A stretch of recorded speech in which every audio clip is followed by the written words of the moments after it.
I'm just kind of thinking of this one all in the key of G, and it goes pretty out, so it kind of bends your ear pretty hard. In this example, I'm playing it over a A minor to D7 to G, so it's a 2-5 to 1, but I'm kind of thinking all in the key of G. These are the same note, it's just going played in two different spots.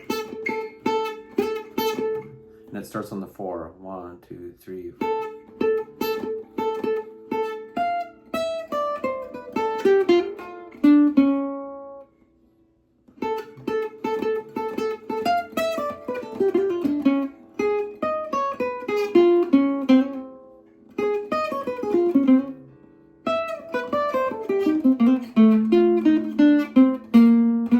And that's like a little bluesy ending back into G,